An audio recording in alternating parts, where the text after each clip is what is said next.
And here tonight, we have two sides who'd love to be involved in the end of season playoffs. First, though, the aim is to secure the Super League futures by staying in the top 8. It's Salford against Widnes. Let's check the team news, and Salford have New Zealand international Kevin Locke making only his 10th appearance in the red jersey since his arrival in the middle of last year. He replaces Niall Evalds, who played fullback last week at Castleford. Mason Caton-Brown returns to the side, having missed the last 3. Powerhouse junior Sow is an absentee. One change to the starting forward pack. Corey Patterson has missed the last 2 matches. Jordan Wallen is out, and Salford will hope that Patterson can replay some of the form he showed during his time at Hull KR a couple of seasons ago. On the bench, Liam Hood and Carl Forster come in. Hood, the former Leeds hooker, makes his 3rd appearance of the season off the bench, and it will be a debut for the ex-St Helens forward, Carl Forster. Well, Widnes have got Jack Owens on goal-kicking duty again. He kicked 4 from 4 last week against Hull KR, and with Danny Tickle out for at least a month, Owens' return to the side is timely. Aaron Heremiah is named at standoff, but you can bet your life he'll be operating at dummy half throughout tonight, because the big prop forward Eamon O'Carroll is named at hooker. He'll be one of the big men rolling forward up the middle, and Heremiah will play a key role. One of the changes sees McGrath Lulawai replacing the injured Danny Galea at the back of the scrum. And on the bench, Grant Gore drops out of the starting lineup, having played standoff last week, and he takes the place of the injured Danny Tickle. So a blustery night outside, but pretty good conditions inside the AJ Bell Stadium for the visit of the Widnes Vikings. 2015 really does promise to be a volatile season. The Vikings went from 3rd bottom to 5th in Super League on the back of their 20 points to 16 win last week. They led 20 points to 4 after 53 minutes. Victory would be good on 2 fronts for Salford. They'd be in the top 4. They'd win their first game live on Sky for almost 2 years. It was the magic weekend in 2013 when they beat the Vikings by 28 points to 22 when we last saw them victorious. And Widnes, their fans have travelled here knowing that they have been hit by injury. No skipper Kevin Brown, leading try scorer Lloyd White, regular goal kicker Danny Tickle among those who are absent. But more importantly for the Salford Red Devils, they want to redeem themselves after their last televised match. It was in round 2, and they were beaten here 52 points to 6 by St Helens.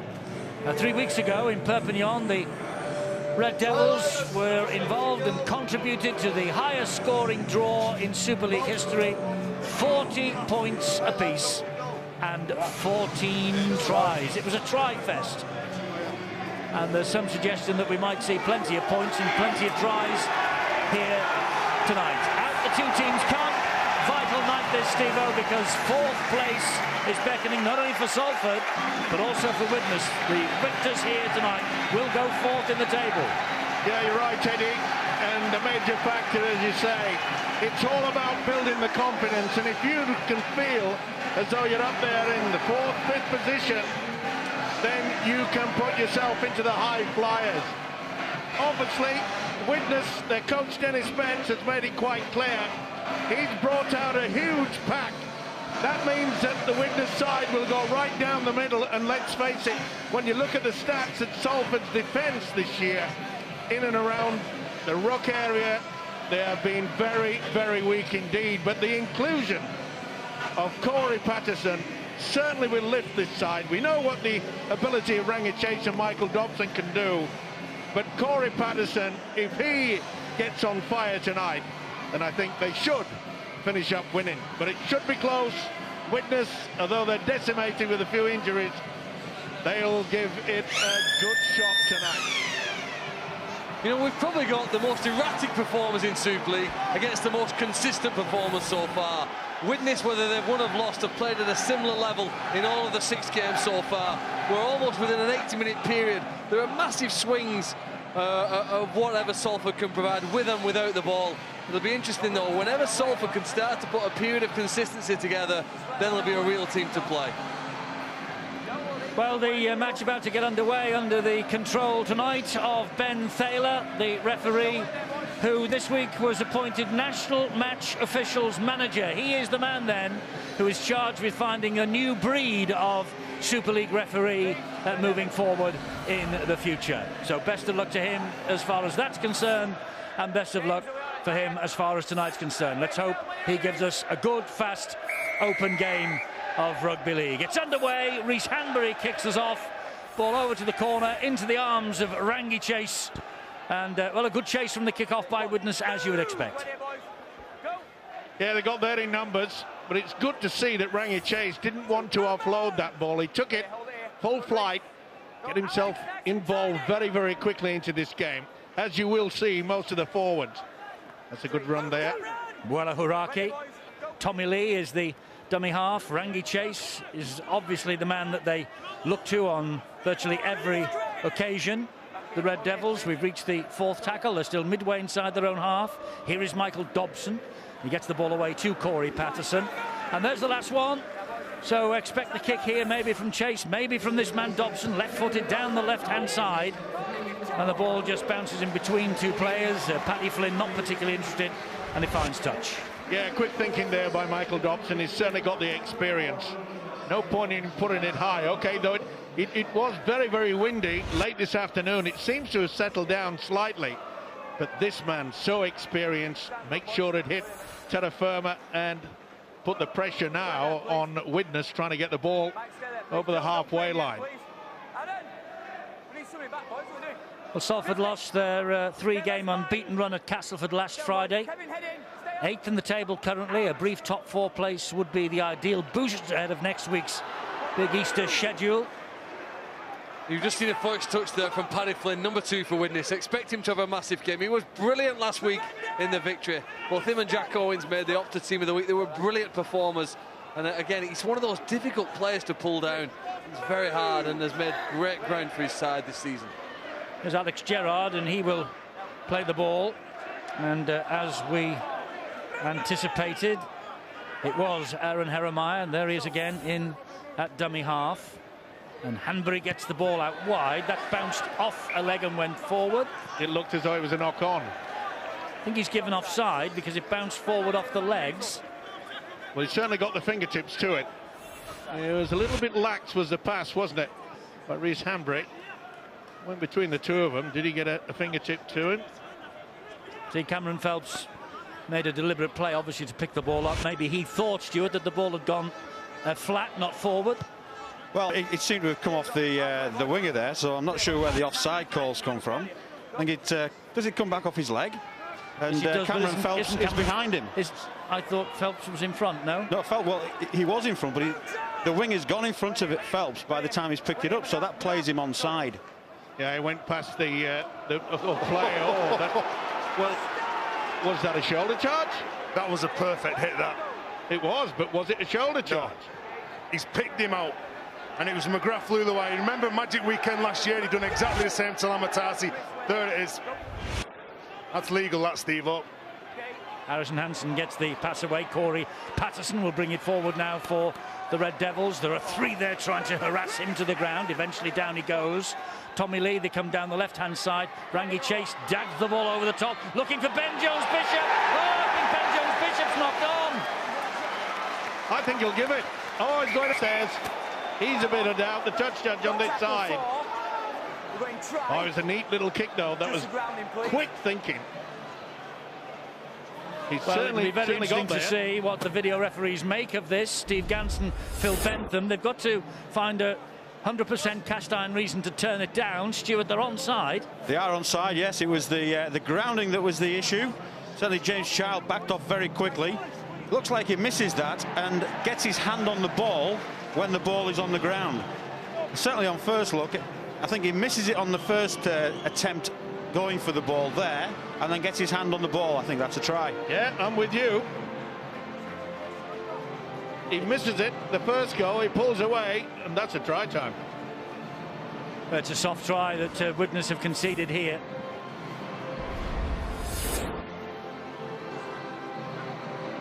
Try is given to Ben Jones-Bishop, who makes it 5 tries in 5 appearances for the Red Devils so far this season. Try against Castleford last week, 2 tries on his debut against Warrington in round 1. 10 tries for the Rhinos last year from 12 appearances. He knows where the try line is, this guy. Now this is going to be interesting. Did he get a touch to it? Now then, if he did, you can see that the man, but I thought he had to take the ball, not just himself over, but according to you, Stuart, everything was A-OK. He wasn't offside. It came from Robert Hicks, the touch judge, that call. You know, you said, Eddie, that it was a bit of a soft try. I think it's a brilliant kick because Flynn can't get to it, and then it bounces away from him awkwardly. You know, the Reds scored the first 2 tries last week from kicks, and they've started this game with a great try from a kick, and the conversion as well to complement it. Yes, a few moments ago, that was from the boot of Josh Griffin. So Salford into a 6-0 lead, not the start Widnes wanted. And when Rangi Chase runs the ball at the line, Paddy Flynn can't drop back, he can't sit in a pocket, because if he does, the ball's going to go out wide. It's just going to be a straight, simple play, and then obviously they get them with numbers. Well, my mind goes back to the kickoff, you know, when Rangi Chase took that ball on the full. Normally he looks to offload, but he took the first hit, and sometimes it can lift you. But that was a superb little chip over into the corner. So Salford ahead and driving forward here with Scott Taylor. That's got to be a penalty. Well, it took an eternity. And what did he expect? Gil Dudson holds him there, holds him there, holds him again. No alternative for Ben Thaler but to give the penalty. Well, a leg tackle is never dominant, and that was a very good line from Scott Taylor. And Gil Dudson just holding on for dear life, was hoping that one of his teammates would have tried to control that tackle up top. Unfortunately, it's a penalty and good field position for Salford. Indeed so. If they continue to concede penalties, albeit the first one might not have been, but it was given by the referee. They continue to concede penalties and territory to Salford. They have the talent to cut them open. And here is Kevin Locke, who gets the hands free and gets the ball away to Griffin. Well, it was great to see Kevin Locke chime into the three-quarter line.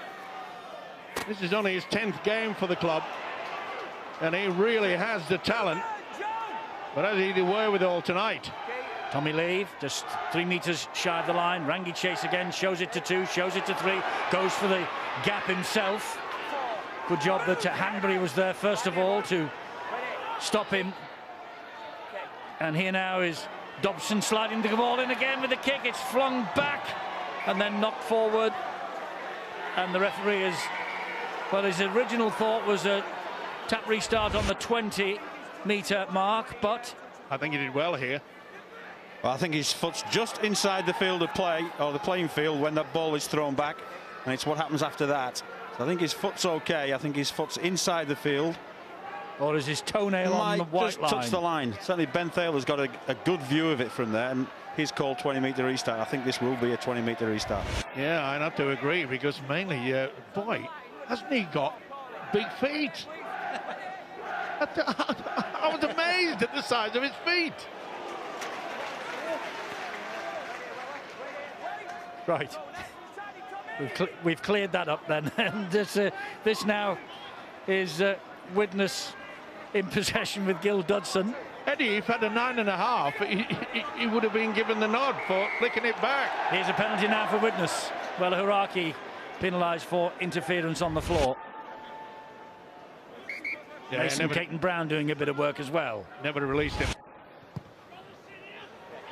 Well, Justin Harris will be furious about that. Good start. They got off to a flyer, 6-0, and they were holding the Widnes side way down in their own half. It's amazing now. You just give away a silly penalty and you can pay the price. Look where Widnes are here. They'll be scheming. Keep your eye on Joe Mellor. That's Alex Gerrard in centre field, midway inside the half. There is Mellor. And he gets the ball away to Hanbury, and Hanbury goes wide and finds Paddy Flynn, and Flynn is hauled down just a metre or so away from the line. Hanbury, whose pass gave Widnes this territory, and it's McGrath Luluwai again taking it forward. They've got to go left. They're weak out there, Salford. And a hand on the ball by the Salford defender at the play the ball. So penalty is given to Widnes. Now this is a great chance for the Vikings here. And Heremiah fires the pass to Mellor. And he gives it to Hanbury again. He skips away from one. Over the top it goes. Flick backwards. Jack Owens has got it. Well, they have bombed it. Open line. Bad pass. Dodson again. Well, the Salford defence came out on the angle. Left huge gaps. And Widnes couldn't make them pay. Mellor is enveloped by two tacklers. Adrian Morley was one of them. 9 metres away from the posts, banging centre field. They come right with Hanbury, who's shown up well in the Widnes attacks in the last couple of minutes. Jeremiah shoots in at dummy half again. Back it comes to Mellor. Mellor will dab the kick through into the in-goal area. Too strong, and Rangi Chase is able to allow that to run there. And you've got to say that he was smart thinking as well by Rangi Chase. He was in a good position, and he's got the restart. He looks as though he's in the mood tonight. Here comes Josh Griffin. Down he goes under the tackle in the end of Christine. Mike Dobson. Ben Jones-Bishop, scorer of the first and only try so far. The Salford lead by 6 points to 0, 9.5 minutes on the watch, and it was with Lee now. And Lee got the pass away to Scott Taylor again. Prop forward in all matches so far on the season-long loan from Wigan, Scott Taylor. Dobson to Chase. Araki looking for the runners. It's Locke. Scrambling defence from Widnes. 25 metres out, right-hand side of the field with Rangi Chase again. Brings it to his captain then, Harrison Hansen. Here comes the last tackle for the Salford Red Devils. Lee. Dobson, left-footed, high into this left-hand corner again. Oh, it's not dealt with, it's knocked forward. Who knocked it forward first? I think the referee's going to call a Salford knock-on. Dennis Betts on the communication system, barking the instructions down. And it's a turnover. He deemed that it was a Salford man that got there first. But this is going to be an important facet now for this Salford defence. They've got to make sure that they keep Widnes well and truly down there. Remember, they thought they had them about 4 or 5 minutes ago and then gave away a silly penalty. Well, last week Salford didn't look big enough or brave enough when they lost at Castleford. They've certainly shown a greater degree of commitment here today. Although I suppose you have to play clever in this game, and the penalties they're conceding have helped Widnes to this point. You know, that is an area of concern for Iestyn Harris. They've given away more penalties than any other team so far, and it's helped Widnes at this in this opening 10 minutes. Last tackle here on Jeremiah. Expect the kick from Joe Mellor. Under pressure, he got the kick away. And Kevin Locke will try and bring it forward. And is allowed to bring it forward, actually, by the Widnes defenders. And he gets away from one, gets away from 2 and 3. Still going is Locke. That's a great run from the fullback. It certainly is, and that's the type of play that Salford dished out quite a lot of money to bring the New Zealander over here. Greg Johnson is underneath the this latest tackle. He then plays the ball to Lee. And Harrison Hansen, the skipper, takes it forward. Here's Dobson looking busy. Rangi Chase looking even busier. Locke with a wide ball. Ben Jones-Bishop. And they managed to force him into touch, but the ball is back in play because he didn't go out with it. So Locke then gives it to Chase, and Chase stands still and waits for everybody to get reorganised. And down he goes on tackle number 4. No panic from Rangi. No, well, we said he looks as though he's in the mood, and when he does things like that, that's a great kick. Can he get to it? Yes, he can. Brilliant try from Wella Haraki. Not given. I think they want to check the onside offside first of all. I've had a tackle from Simon over there. Yeah, I've got 5th tackle. My forward for him. Check in. I've got to try. They've got to try, Stuart, so they've got to find the evidence to turn it down again. Yeah, there's a slight concern come from the side about a knock-on when I think he's knocked the ball in the air to get it. So it's from the kick. We're all onside. So it's straight to see what happens when they collect the ball. Certainly no issue there. All the players are onside. Well, the ball ricocheted all over the place and dropped very, very nicely indeed. You had the opportunity. You've got to be Johnny on the spot, and Haraki certainly was. And I suppose in many ways Widnes will be looking at the scoreboard and saying, well, our defence hasn't been too bad. A beautiful kick from Michael Dobson. Remember, it was Rangi Chase produced the first try for Jones-Bishop. And now Dobson's little kick through, and the determination of this fella has put Salford well and truly in command. But they've had to utilise 2 kicks to get the tries. It's given the green light by the video referees. 3 tries in 3 successive games now for Weller Huraki.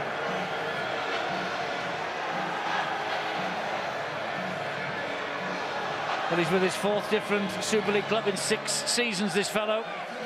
But that was quick thinking, because the ball came off his fingertips and he reacted the quickest. It completely fooled 2 Widnes defenders, the way the ball suddenly changed direction. But he got it, grasped it before it touched the ground, so perfectly legal. And Griffin kicked a difficult one a few minutes ago, and he has kicked an easier one this time, and Salford lead by 12 points to 0. Well, they seem to have enough players in motion, Salford. Obviously, we're talking about what Rangi Chase does, but Ben Jones-Bishop, what about that from an effort? Keeps the ball alive, it goes back inside, and then they just look up. Michael Dobson taking control, drops the ball onto the foot. The first initial contact from Weller Huraki was to tap the ball forward, then regather it for the try.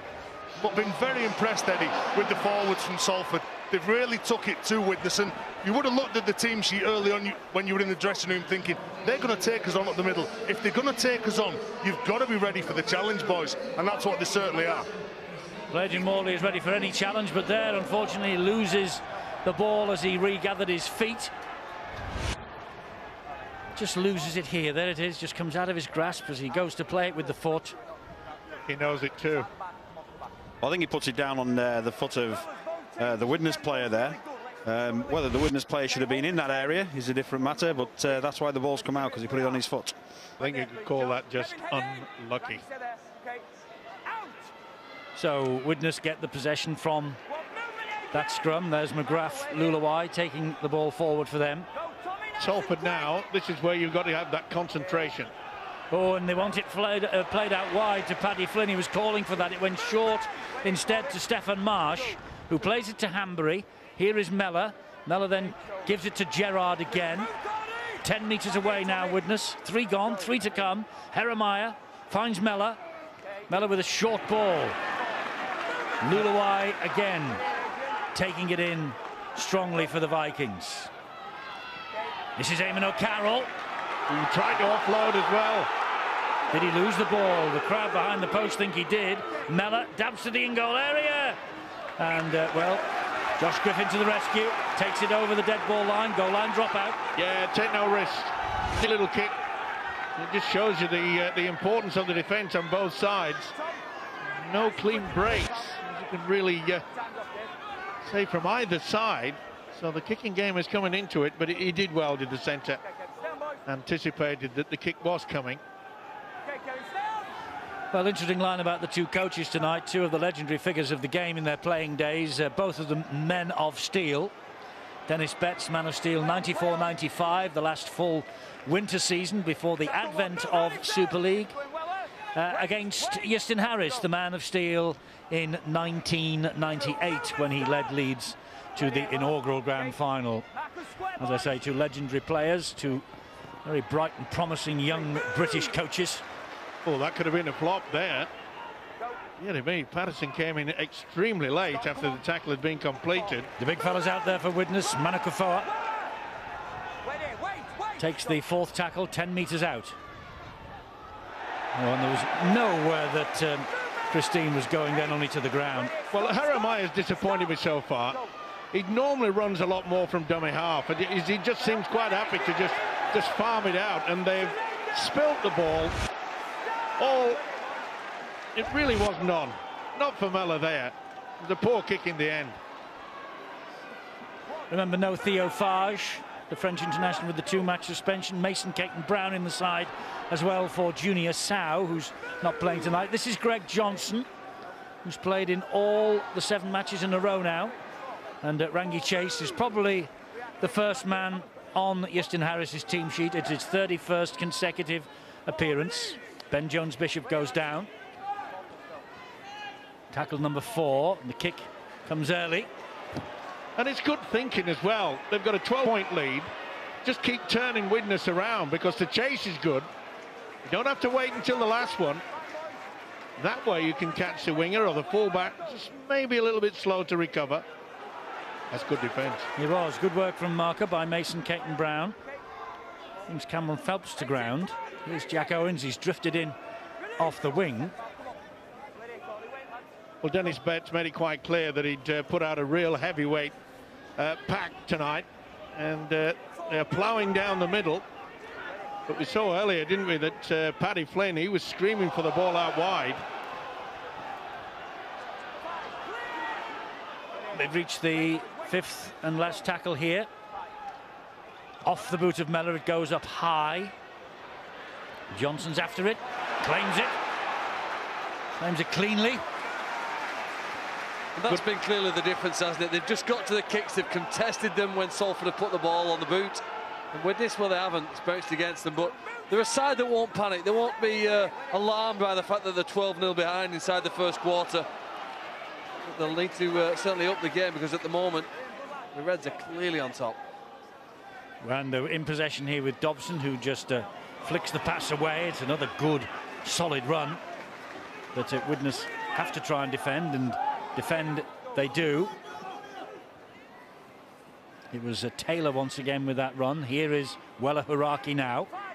And you get the impression that Rangi Chase is just teasing the defence. Dobson, left-footed and high, and slightly cross-field. Oh, Hanbury does well and hangs on to it. He's impressive, isn't he, Rhys Hanbury? Ever present. Yeah, talented player. Never took his eyes off that ball. It's mine. He was lucky to get it. Did he drop it? It landed between the thighs. I was going to say, he was lucky to keep hold of it. He knows it too. He only missed 4 matches last year, got 18 tries. He's the Vikings' top try scorer in Super League with a total of 47 thus far. Here's Eamon O'Carroll again. I don't know whether Dennis Betts was taking the mickey when I spoke to him yesterday. He did say that Nicky Kiss coached Eamon O'Carroll in the hooking role in his Wigan days. No, Nicky was a coach of his junior side when Eamon was a much younger player. In Oldham. So he's to blame then, Nicky Kiss, for Eamon O'Carroll ending up as a hooker. You know, when you look at Salford play over the last 4 weeks, they're doing the basics really well. I think all the players have found the roles. They know who's the key player. They know who's taking responsibility for leaving them around the pitch, and they know who's taking them forward, as in the big forwards, the likes of Adrian Morley, the likes of Scott Taylor. Play off the back of that. The big run from Tarsi here. Well, you can see that the Widnes fullback, Rhys Hanbury, is very, very, shall we say, deep.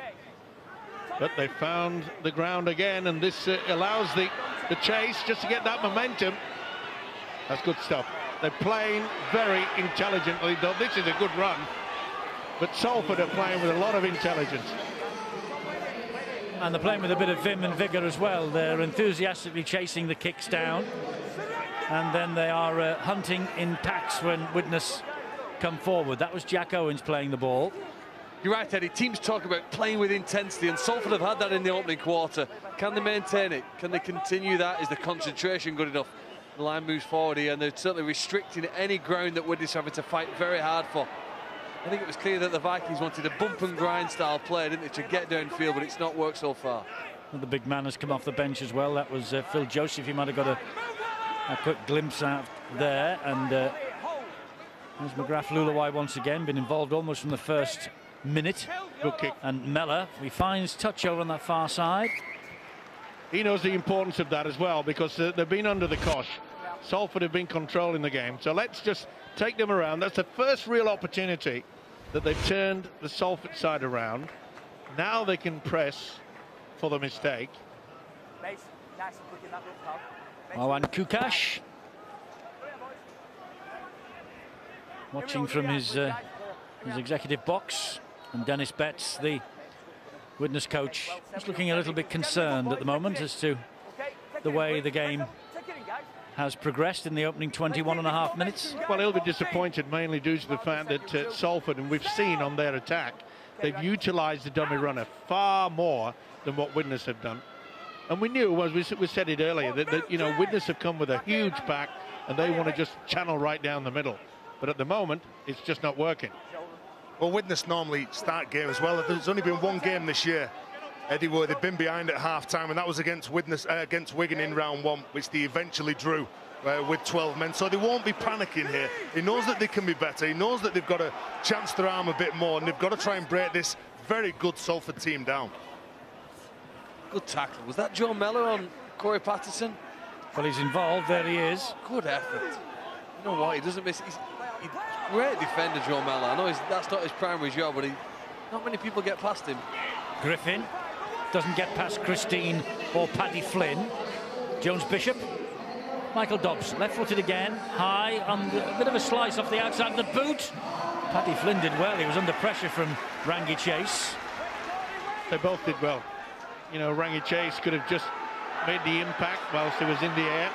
He timed it to perfection. But as you can see, again, Widnes, time and time again. This will be the 5th time in possession of the ball where they have not gone into the Salford half in their set of 6. Big moments here for the number 26 on your screen there. He's been involved in the last 3 tackles of this set of 6 for Salford. Carl Foster coming off the bench, the former England international, for his debut. Formerly with St Helens.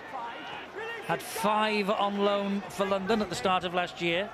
And he moved on to Whitehaven, reinventing himself back in Super League in 2015. This kick ambled its way over the dead ball line in the end. No pressure on Kevin Locke, so he was able to take the gamble.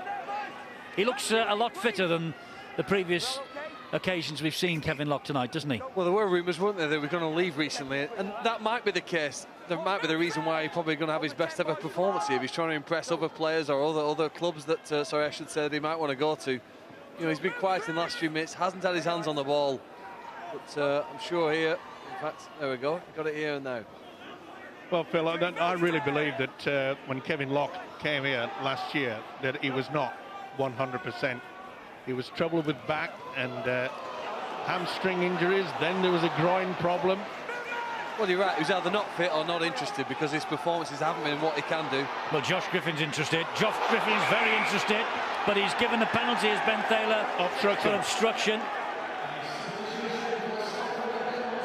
Well, he thought that was a bit harsh. Well, Rangi Chase has got in front of him, and that's the issue. You know, if he stays beside him or behind him, he'd be fine. But because he gets in front of him, he blocks him coming across.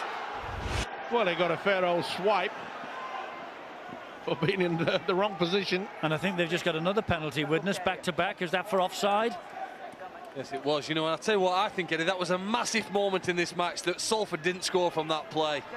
I think when you go past 12, it becomes a much bigger hill here. You see he taps the ball quickly and he's gone before the Salford players have retreated 10 metres. Well, Justin Harris will be furious. We've just praised the Salford side for the enthusiasm, the workload, and then just because they give away a silly penalty, 4-5, and we're walking as though it was a half time. Widnes then with Mellor, and he gets the ball away to Grant Gore. Mellor again, this time at dummy half, and Hanbury gets a short ball away. Brought to ground is the number 17 for Widnes, that's Chris Clarkson. He now is Phil Joseph. They've got to be a bit deeper, Widnes. Get that second phase. Surely Reece Hanbury has got to be the key factor now. Here's Jeremiah again. And Mellor, well, that's not the best kick from Mellor. Straight into the arms of Kevin Locke. To be fair, Kevin Locke did well to position himself for that kick through, but it was very, very easy indeed. Let's hear from Bill. Eddie, frustration for the Widnes Vikings as a result of that set of 6 coming to a pretty damp squib of an end, but frustration too, I think, from Josh Griffin and Rangi Chase, and that chance that, as Phil Clark said, could have produced another try for the Red Devils. And those two, I think, just expressing their frustration with each other. And Rangi Chase is just so difficult to read. People have said that he's unpredictable, and he's unpredictable there again as that one goes out on the full. So that'll be brought back to where the kick was taken from, and it's a gift of possession and territory for Widnes. Is it ever? I just praised them earlier in regard that they were keeping the ball low. especially when Michael Dobson was kicking. He's gone for 40-20 there. I would imagine that's what he had in his mind. He's an ambitious... He's a gambler, isn't he, the way he plays the game. That hasn't come off. He's got to hope here his team back it up, because Widnes haven't been good, but they're given a chance here now. Again, a repeated chance to attack. And sooner or later, Rhys Hansberry, or one of the Widnes players, is going to put the way through this defensive line. First of 3 against Widnes for Salford in 2015. They will meet again at the Magic Weekend at the end of May in Newcastle. And the 3 will be vital, you get the impression, to either club's ambition of making the top 8 this year. Widnes, of course, achieving that in 2014. If they come out on the wrong side of the results, of course, they're then in the danger zone, the drop zone, the bottom 4. And here is Jeremiah. Jeremiah then finds Hanbury. Too shallow in attack. They're receiving the ball and the defender is virtually onto them. Quick defensive line out wide by Salford. It's cutting down their options, no doubt about that. That's Ben Kavanagh. And here is Christine again. But Corey Patterson saw to it that he wasn't going any further than that. Sorry, Eddie, but very well disciplined as the Salford defence at the moment, though. That's a kick out wide from Mellor. Kick. Went backwards, and so too in the end did Cameron Phelps. He went backwards under pressure and took the ball over the line with him. That should be the turnover. It was on the last. Mason Caton-Brown doing well. Well, you know, the Reds might have made some mistakes. They conceded the penalties up here, which we were critical of, but they've defended the line quite well. Better than we have, well, certainly when we last came here and they played St Helens. Maybe the attacking threat's not been as dangerous, but there's certainly a greater degree of commitment and interest here. And they are a team that like being ahead. I don't think they're as comfortable coming from behind. That was a good drive from Darryl Griffin. And more good leg drive on that occasion too from Lamatazi. And here's Liam Hood. Liam Hood's made the break. Wonderful chase from Hood, and he's got Dobson. Oh, and he's just held up short. What a chase back by Stephen Marsh that was. Stephen Marsh is in the bin. Yeah, professional foul, and he knows it.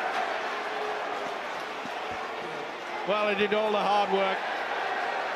And confirmation. Go take 10. It was professional foul. He did really well to chase back and bring Dobson down, but then it was the fact that he was all over him on the floor that was trying to delay the play of the ball. That's why he's gone in the bin. And this is a glorious opportunity now for Foster and Salford. It's Chase again. Out wide they go, and they're in with Greg Johnson. Referee checking with both touch judges that they're both happy, and they were not as happy as Johnson and Salford. But Greg Johnson, well, he got a try in the home win against Wakefield a couple of weeks ago, and he's played in all 7 this year, and that's the reason why, hugging the touchline then and going in low, getting the try after Stephen March was put in the sin bin, and Salford coming on the back of yet another penalty. Tremendous break, and look how they just couldn't get to him. Back on the inside there, Dobson, and the winger does well, stops him. But there's no doubt in the mind of the official, Ben Taylor, this is a yellow card every moment of the day. But the finish and the pass from Rangi Chase is delightful. This is quality. Wonderful stuff. The combination, but you can see how they were slow tight. I often say, why on earth do defenders, when they do a sliding defence when they're only 15 metres from their own goal line, it should be man-on-man marking. Take nothing away from this fella. He finished it well enough. And can Griffin add the extras and maintain his 100% record with the boot? No, just the wrong side of the post. 16-0. It's a big hill for Widnes to climb now. Well, he's got genuine speed as Greg Johnson, the try scorer, the number 5 for Salford. But I'm going to put that down to the run from Lamatazi. He come behind the run, which enabled Liam Hood to get out from dummy half. The ball goes out Salford aren't afraid to throw passes like that, and when you've got someone like Rangi Chase and Michael Dobson playing on the front foot, on the back of the forwards' hard work, they're very difficult to control.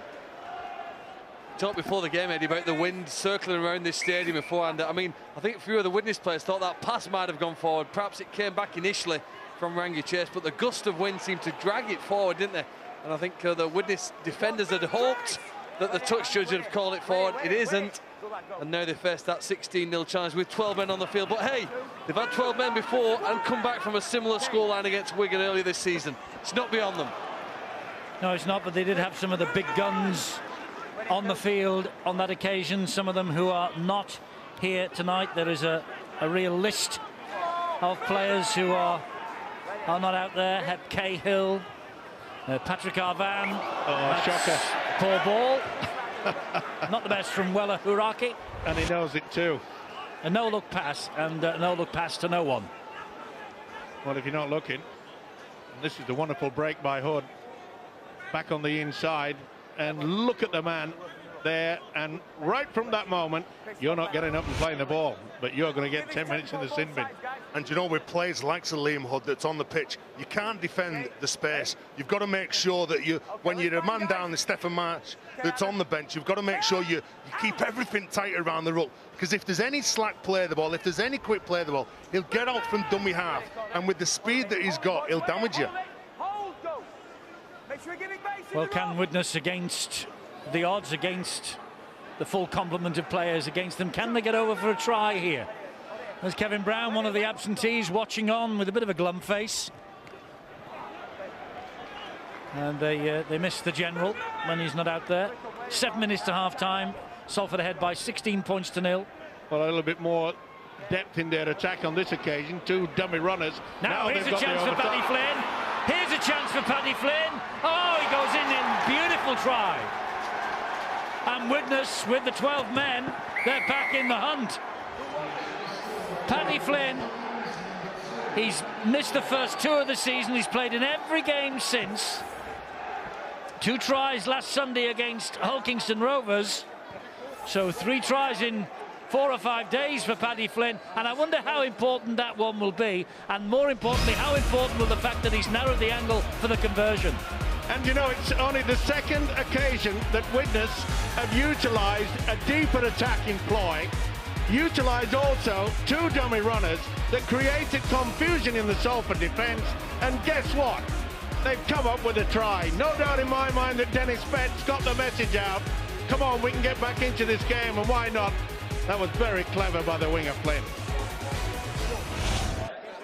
Well, he moved the ball infield around about 10 metres to give Jack Owens the chance of adding the goal. He kicked 4 from 4 against Hull Kingston Rovers last week. There's no Danny Tickle, the leading goal kicker for the Widnes Vikings, but this fellow is not a bad deputy. He knows the importance of this, studying concentration, and he's kicked it. Widnes back in the hunt. It looked as though the game was running away from them, down to 12 men, 16-0 down. Now look at it, 16-6. I agree, Eddie. He's a tremendous player, Paddy Flynn. He's good in the air. He's very good on his kick returns, and Dennis Betts knows that that is an important try for Widnes. They needed that. They needed to score that to go into half-time with some points on the board. That will give them a boost. 5 minutes to go, though, now. Yes, they've got to be tight now, Widnes, haven't they, in the last 5 minutes of this first half? Yeah, it's often the case, you know, just a lack of concentration from the kick-off. They may come up with the error. And it's not a bad kick-off either. Yeah, nice and deep, but Widnes now with the job of trying to get the ball up the other end of the field. Liam Hood in quickly with the tackle on Ben Kavanagh. This is Phil Joseph. And the Widnes players will feel a lot more confident in regards to the fact that... the confidence will be up after that. Yeah, because they've split them, because they were finding it very difficult. It was far too much up front, one out, forwards. Wasn't that the blueprint, though, Steve-O, that Dennis Betts laid out with his forward pack and the way he got the 3 prop forwards in the front row? Yeah, but they weren't utilising the link. You've got to, if you're going to do all the hard work and pull in the defence like they did on that occasion, But as I say, that's only the second time they utilised dummy runners. No, he's pushing forward. Okay, he's offside. And Mellor under pressure from Corey Patterson. Gets the kick away. Chase takes control and flicks it to Johnson. Now it's Widnes' turn to try and hunt the mistake deep in Salford territory. See what comes of that. Kevin Locke. No way through there for Ben Jones-Bishop. Yeah, it's a different Widnes side now, isn't it? Yes, they are invigorated by that 6 points they've just scored. Oh, good work. Yeah, Liam Hood, he's made an impression since he's come on. It was his break that led to the latest Salford try, and that was another good scoot from dummy half. Yeah, certainly making a name for himself. I'd love to see them having so much confidence. Rangi Chase was not fooled then, or did not fool the Widnes defenders then, should I say. Locke, wide they go. Huraki down the line with the boot from Huraki, but he was positioned quite well, was Rhys Hambury. Yeah, did well. Read it exceptionally well in the end. Now it's pretty important now that they don't give a penalty away. Gore gets it to Jack Owens once again. It's pretty cruel out there as well. You know, this is not tiddlywinks. It's some real big hits going on out. Christine brought down on tackle number 4, 14 metres away from his own line. Mellor to Joseph. Still inside their own half as they've reached tackle number 5. Will they be happy with the kick downfield, or will they go for a short one? No, they've gone for length. It's a great kick too, a great kick, although this guy can be dangerous. How much speed and effort's putting into this run? Well, that's a brilliant defensive line, Widnes. There's nice short spaces between all the defenders. All the team worked hard to get down there, and again, even on play 2 here now. Salford shift it, but I don't think they're going to make any ground. Mason Caton Brown. Oh, he had the chance to offload there. This is Greg Johnson. Johnson was screaming for it. He had the overlap. Now, will we see a Rangi Chase special? Well, you know where Huraki goes without it. I'll tell you what, Ben Jones-Bishop was there on the right-hand side, and he knows it. Not having the best game. It's a great last chance here now, Eddie, for Widnes to attack. You see the threat with Rangi Chase. He just instantly, naturally plays, but they've kept the ball alive and lost the ball. And Widnes now, as the clock ticks down with about a minute or 6 plays to go to half-time, Widnes have a chance. I imagine that you'd have to think of Aaron Jeremiah and Joe Mellor trying to create a way here of getting through, over or around this red line of defenders in front of them. Well, he's waiting to return, Stefan Marsh, after his 10 minutes in the sin bin. Just waiting for the nod from the official. Well, it's a great riposte, isn't it, when you think about it? You know, they're down to 12 men, and they've gone over for the try. And it was a good try as well by Flynn. Some of the better moments, actually, in Super League will come when they're down to 12. We saw the one just before the break leading into the match when they were reduced to 12 men at Warrington. They came up with a famous win. And as Phil rightly said, they had 12 men for a stage against Wigan. And they came up with a draw in the first round of the Super League this year. Ooh, Manakafoa's hanging on. He thought about offloading that ball and in the end thought better of it wisely. Christine again. Penalty. I wonder if they might they kick the 2 points here with, what, 30 seconds remaining, or will they go for broke, do you think? I think they should go for broke. I think the kicking tee's just been sent on. I think you look at the 2 points, Ed. Has the physio come out with the kicking tee? Yes, he has. Well, he's come out with a message anyway. I think he nearly pulled his hamstring. He ran out that quick. The message came down from Dennis. Get on there, let's get the 2 points. It's a big ass. It's a windy night. We can hardly tell up here on the gantry. It's a very cold night, very bitingly cold wind that's billowing around the AJ Bell Stadium. So it's not an easy kick, this. And if they do kick it, Dennis bets the Widnes coach, the man in your camera there, he'll be happy. Just been 8 points down. Salford have been the better side. The forwards seem to have made more ground. They've created more try-scoring opportunities. So to go in just 8 points behind will give them a lift. Yes, if they're playing a board game, this would be their get-out-of-jail card, wouldn't it, this, if they this? And he's capable of it, Jack Owens. Only 20 years of age. Full back against London a couple of weeks ago. Been out on dual registration with Whitehaven recently. 4 from 4 last week, 1 from 1 tonight. 2 from 2 tonight. What a comeback, what a fight back by the Vikings. 16-0 down.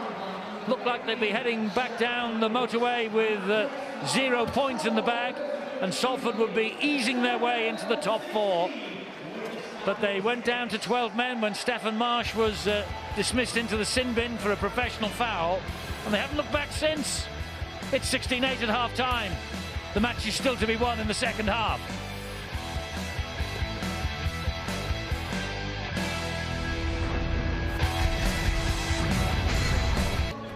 Here tonight at the A.J. Bell Stadium, home of the Salford Red Devils. 4th place beckons the winners, and Salford Red Devils lead 16-8. The story has been the fight back by Widnes Vikings in the back end of that first half. They were 16-0 down at one stage. Well, Justin Harris, the Red Devils coach, with a little bit of work to do. Coaches at Salford since February 2011, Sean McRae, Malcolm Alker, Phil Vivas twice, Matt Parrish, Alan Hunt, Brian Noble, and now Justin. And in all of that time, this man, Dennis Betts, has been in charge of the Widnes Vikings, and he's in charge again tonight and trying to rally his troops for a big second half. I'm going to try and rally our troops now. It's Brian and John. No rallying necessary. I'm sure Dennis Betts is a lot happier now, Eddie, than he was 12 minutes into this game, because his side were 12 points down. Tries to Ben Jones-Bishop and Well Haraki. Salford scoring on both sides of the field, and created, John, by those 2 playmakers that we spoke about before the game, Chase and Dobson. First thing you'll pick up from that, though, is that ball lands so close to Paddy Flynn's feet. I think in that situation, you've got to take a chance as a defending winger. You've got to look over your shoulder. It's a difficult catch, I know. This is better play from Salford. That ball was very, very difficult. The bounce was right in front of Rhys Ambry, and a favourable bounce for Salford as well. So a great start for them. Widnes, they looked like they were left in the blocks completely. For all that we were talking up their ability to offload in the tackle and make yards forward, that was completely negated. With 6 running forwards, that's not entirely unexpected. They did, however, create some chances, despite this relatively conservative approach to the first 20 or 25 minutes of the game. Well, I think that was picked up in commentary as well. They'd looked like they were missing an extra ball player. Mellor was doing an awful lot. Heremiah caught in the ruck. Chris Clarkson gets himself through the hole, but then opts for the ball. A low percentage pass over the top. It would almost be as well, with that not being last tackle, taking the tackle and giving themselves another shot. Here's another one, another option, poorly taken really. They go for the running option, and then a nothing kick really through and put it in the hands of a potentially very dangerous kick returner as well. They're just not clicking for me, and I think in large part they've looked a lot healthier since Grant Gore got on the field. That looks a lot more balanced attacking side now. That will certainly help them. That right hand side for Salford has been vulnerable this year, and Widnes may get some joy out of hitting that again in the second half. Signs of life from the Widnes Vikings, absolutely. Down to 12 men, still plenty of spark though, John, in this side. We were looking for signs of life because there didn't look to be an awful lot going on there to start with. Sometimes it takes something like this as well to spark the game. Liam Hood, who is at the base of the ruck here, I thought he was outstanding to get himself going. Round Manakafoa not setting himself, but look at this for a chase back from Stefan Marsh. Dobbo's towing the sled here, cut the sled, boom. He's running in mud, the poor guy. Although the 10 minutes was given there, and rightly so, I think that was a potential try-scoring situation and a professional foul, no doubt. It seemed to kickstart life into the Widnes Vikings in attack.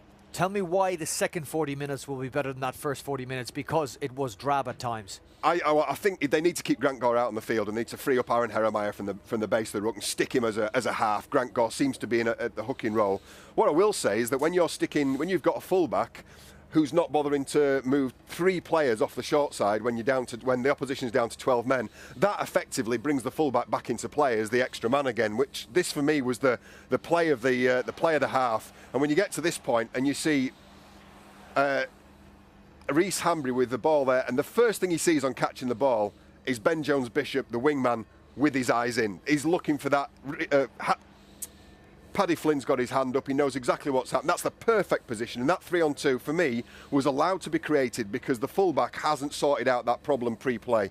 And I think it's a great finish from Flynn. He's shown great pace to get on the outside, and a nice little subtle finish as well. There needs to be a lot more of that and a lot more positive play. We've seen it in previous streaks from Widnes. They just look to have gone into the shells that opening 40. Big prize on offer here as well. 2 competition points. Both these sides have very difficult Easter programs coming up. Games over the weekend against hard opposition. This will be a chance for them to get 2 very important points, and that's why I think it will be an exciting and an important second 40 minutes, Eddie. Certainly better than the first 40. Yes, an important 40 minutes, Brian, you're absolutely right, and certainly for Widnes, because they really do suffer from travel sickness. They have won just 1 of the last 8 away from home, stretching back to last July. Well, can they force their way back into this match in the second half? They certainly did in the latter stages of the first 40, and they only trail by 8 points at the half-time break. This second half about to get underway with Salford kicking off.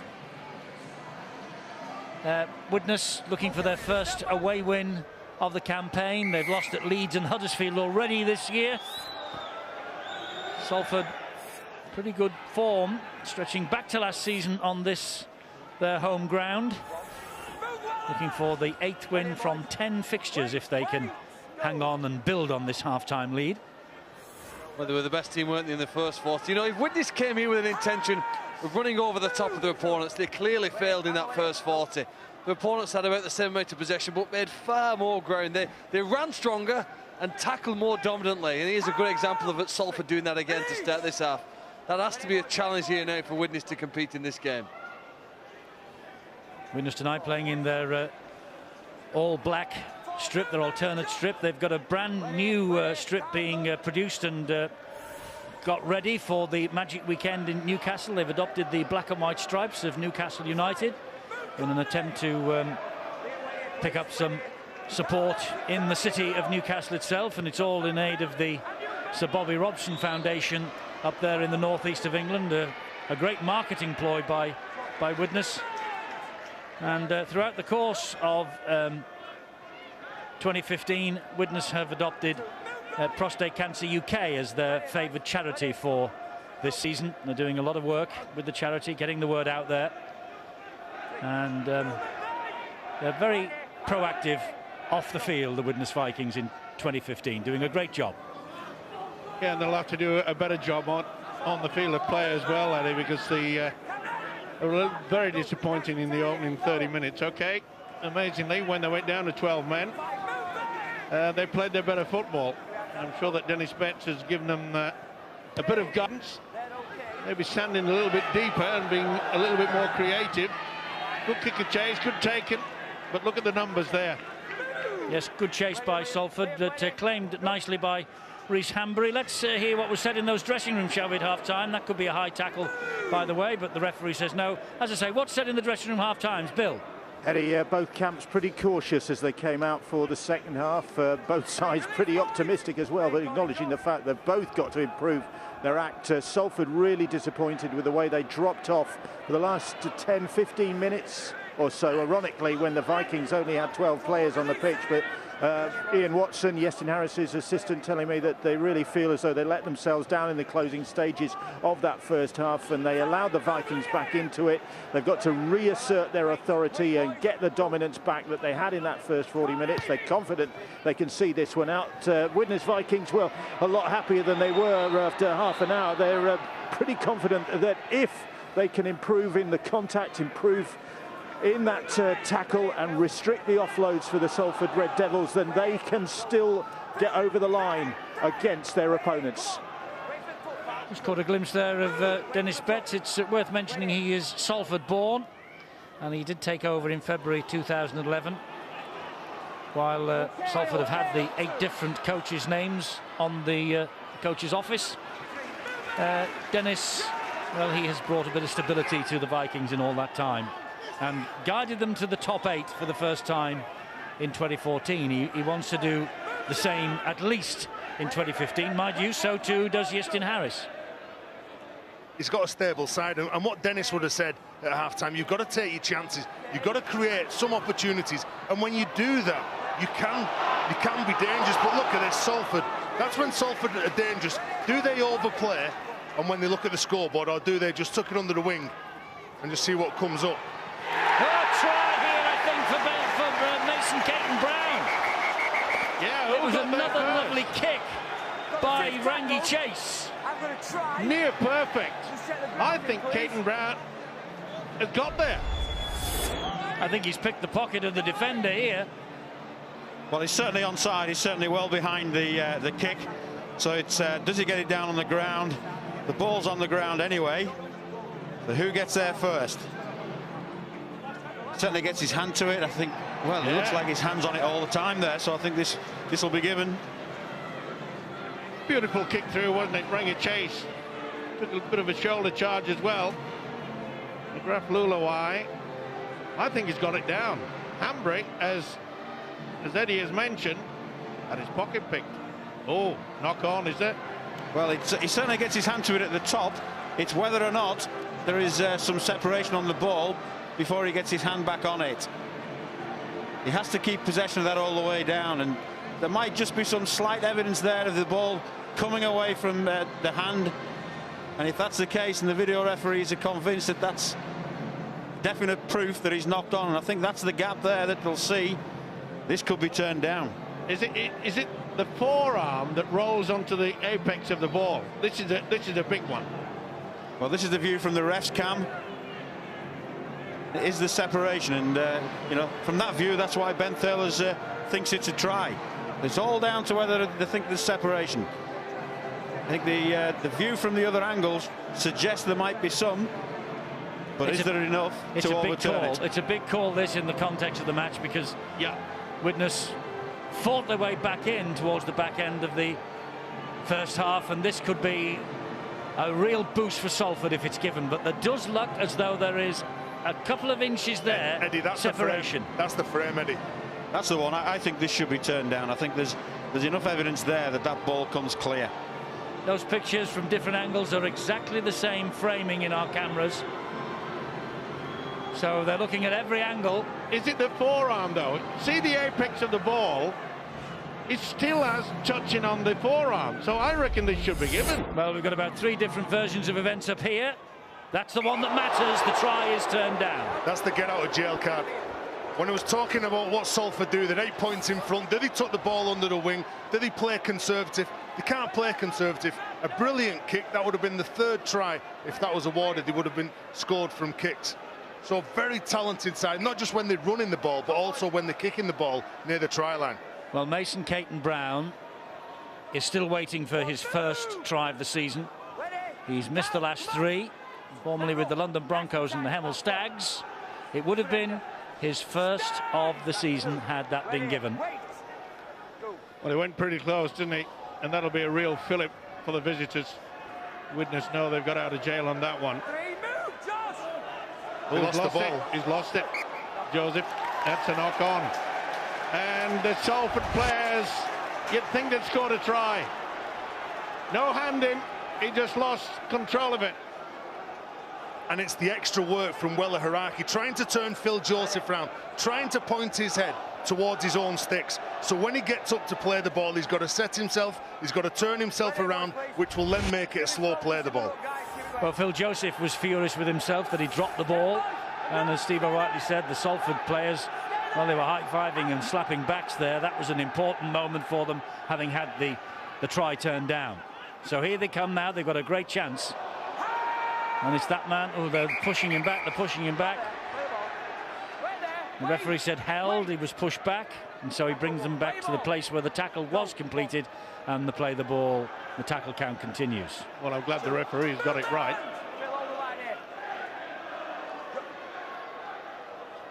Dobson had to check his stride, actually, before he was looked at. This is Patterson.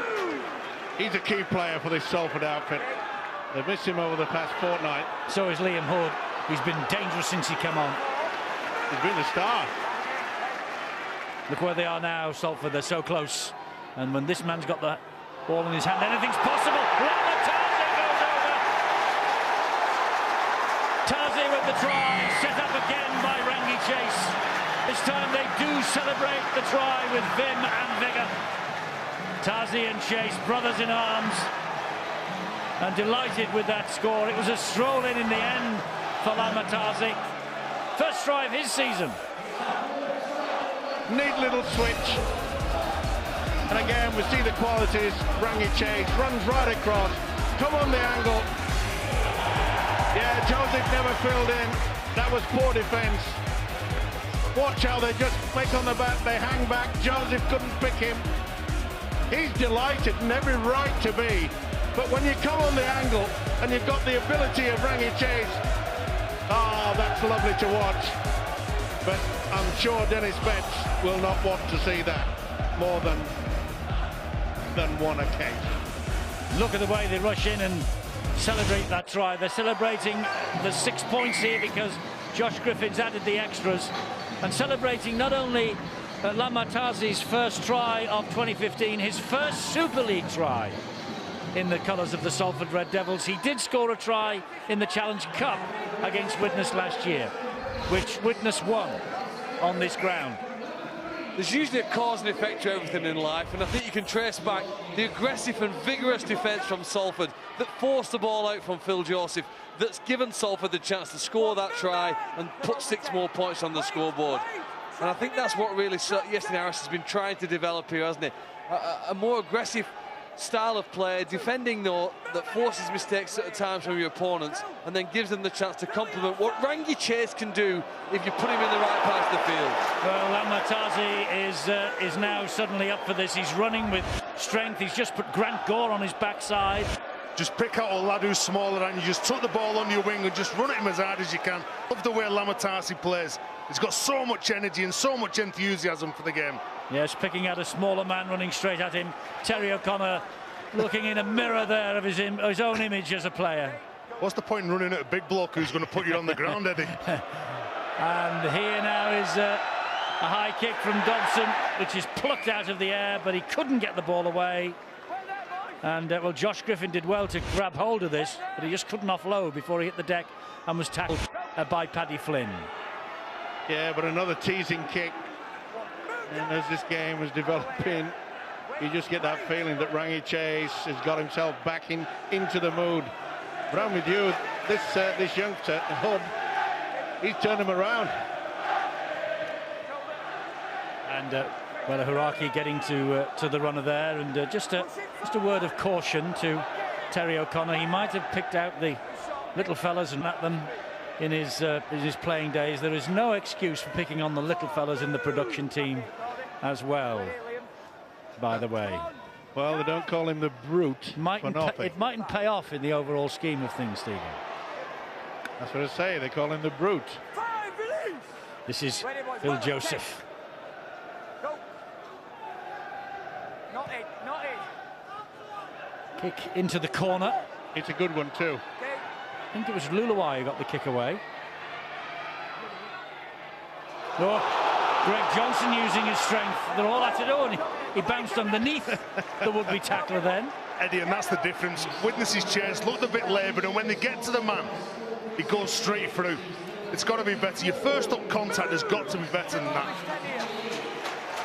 We've alluded to the fact that Easter is just around the corner. Difficult fixtures coming up for both these sides. Widnes home to Warrington on Good Friday. Easter Monday they fly to Perpignan, then they go to Hull on April the 10th. So that's their Easter campaign.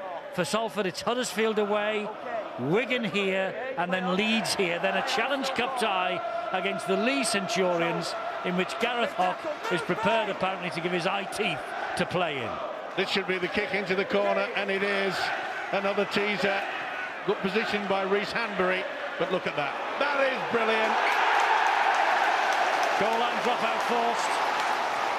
And again they move in to celebrate as if they have scored a try, Salford. That's brilliant. The kick, first of all, then the pressure, all the players pushing in, and then, as you said, Eddie, all the players coming in, congratulating each other. They know it's a team sport. And this sort of spirit was not evident when we came to see them against St Helens last time, and the good doctor will be delighted with that, and the fact that they're leading 20-8 on the scoreboard. If you get beat, go down with a fight. I think everything that Salford are doing in this game, they're fighting for every inch, they're fighting for every try that they're scoring. They're not trying to win the game on their own. They're not trying to win the game in the first set of 6 of the game. They're quite content to go down and grind it down. Tommy Lee gets the pass away to Carl Forster. Yeah, rampaging now, aren't they? Now the tails are up now. Yeah, they sure are, and Tommy Lee just trying to control things. Oh, lovely interplay. Locke throws the ball wide. Ben Jones-Bishop. That's good defence, though. But it was a nice little switch run move. Patterson gets it away to Griffin. He scored. I think he's beaten those 3 players to get this ball down. And he's going to hand it on again to the video referee. What's his decision on the field? A try is given on the field. He wants the video referees to check the grounding. Well, he's big, he's strong, isn't he? Well, again, I don't think there's much wrong with this one. I think he's still got possession of the ball. He's still down on the ground.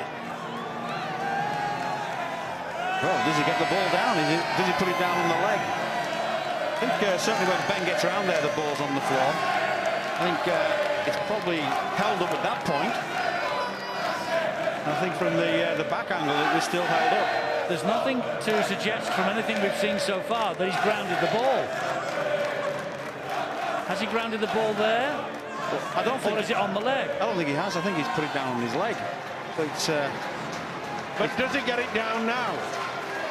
And the answer is yes. Well, it's still up in the air. Still in the air. It's still in the air there. Yeah, but it's on the line. You know that white thing? Well, it could have touched the ground. On the there. leg. That's the black thing. There, but it's got the sock on it.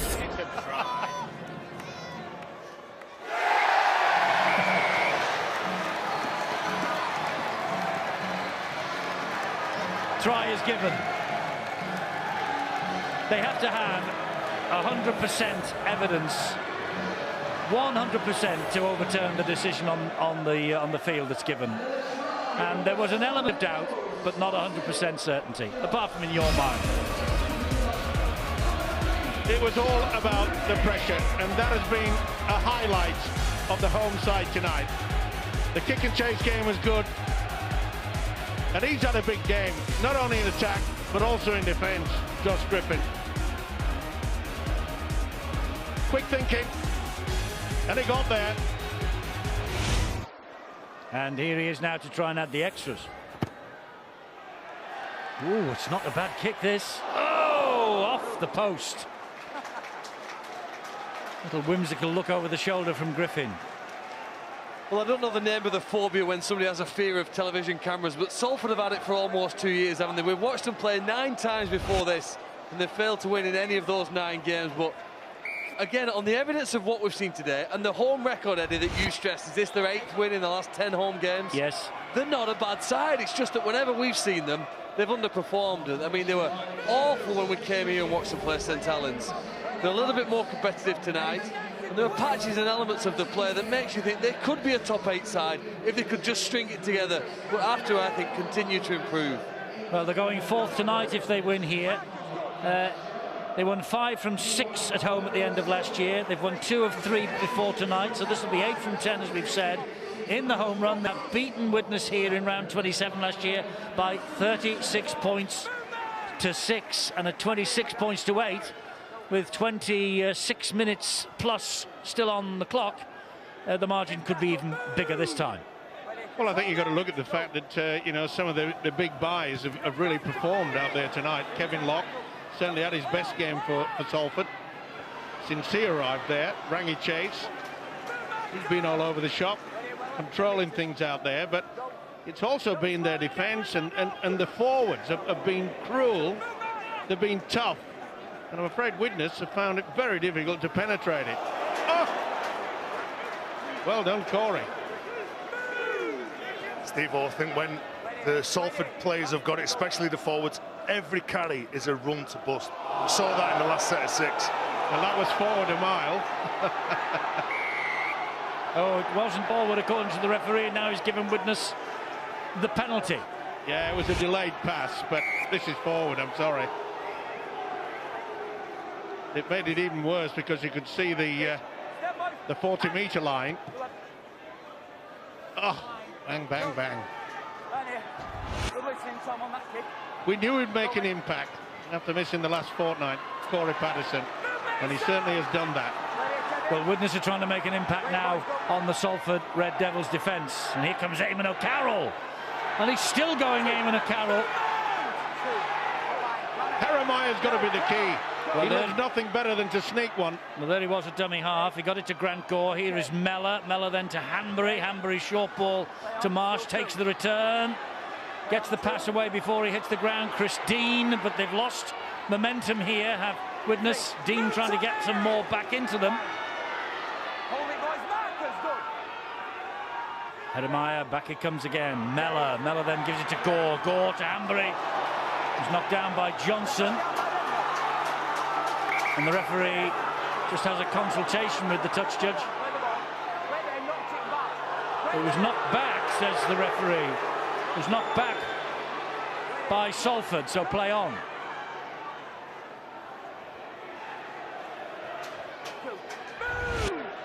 Interesting, isn't it? I think it was too. It certainly went backwards off him. Might even have hit his shoulder rather than his arm as well. He's not impressed. No, he's a bit frustrated with that decision. And he's every right to be, I think. Yeah, again, there's an element of doubt. I'll tell you what, his opposite number though, yesterday Harris must be happy with the way his side have defended. They've looked good, didn't they? Even when they stretched it to the right, they had the numbers over there, they brought it back this way, the men made the right decision at the right time. They've been hard to break down. We're talking about the big forwards who've done a great job for Salford tonight. The great Adrian Morley has just come onto the field. Oh, and did Owens get a touch on that? I think he possibly did. He'll have a look upstairs, will Ben Thaler. But he's given the drop out underneath the sticks, has he? Ooh. Maybe he didn't. Eddie, he wouldn't have touched that because on the bounce here, he would have gone for that ball. If he thought that there was any chance that he's touched that with his fingertips, he would have gone to catch it. Well, the video refs and the referee on the field, Ben Thaler, agree with you. Well, in the past, the Salford outfit, Eddie, they've always struggled, even when they got into a lead at times. They've normally just given away silly penalties. You know, they can't seem to close the game down. It'd be interesting to see how they handle this final quarter. Well, beaten here last September, Widnes.